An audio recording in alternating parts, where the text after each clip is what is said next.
ವಿವೇಕಾನಂದ ವಿದ್ಯಾಕೇಂದ್ರದ ವಿದ್ಯಾರ್ಥಿಗಳು ಇಂದು ನಾಟಕದ ಪ್ರಕಾರವಾದ mic show ಅನ್ನು ಪ್ರದರ್ಶಿಸುತ್ತಿದ್ದೇವೆ. ವಿಷಯ ಮಹಿಳಾ ಸಬಲೀಕರಣ.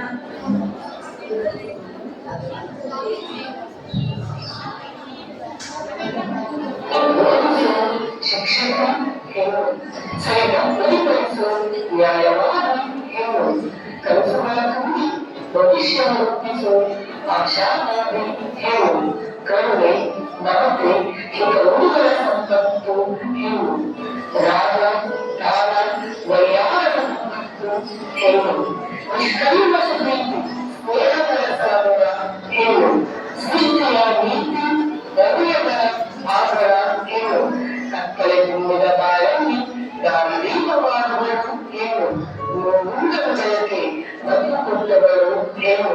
ಹೆಣ್ಣನ್ನು ಗೌರವಿಸೋಣ. ಆದರೆ ಇಂದಿನ ಸಮಾಜದಲ್ಲಿ ಹೆಣ್ಣು ಪ್ರತಿಯೊಂದು ಹಂತದಲ್ಲೂ ದೌರ್ಜನ್ಯ, ಶೋಷಣೆ, ದಬ್ಬಾಳಿಕೆಗೆ ಒಳಗಾಗುತ್ತಿದ್ದಾರೆ. ಅವುಗಳ ಒಂದು ನಿದರ್ಶನ ಈಗ ನಿಮ್ಮ ಮುಂದೆ.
ಕರ್ಮವಲ್ಲ ಉದ್ವಾಗಿ ಬೆಳೆಸಿದ ಅವನನ್ನು ಮರೆತೇ ಬಿಡುವವಲ್ಲ ಕರ್ಮಲ್ಲಿ ಕಣ್ಣಿಟ್ಟು ಕಾರಣವಲ್ಲ ಕಣ್ಣಿಂದ ದೂರಭಾಗವಲ್ಲ ತುಚ್ಚವಾಗಿ ತಿಳಿಸಿದವರಲ್ಲ ತುಚ್ಛವಾಗಿ ಕಂಡವಲ್ಲ ನಮಗೆ ಅನಿಸಿದ ತಂದವರಲ್ಲ ಮನಸ್ಸಿಂದ ದೂರವಿಟ್ಟು ಮಸನ ಕಟ್ಟಿದರಲ್ಲ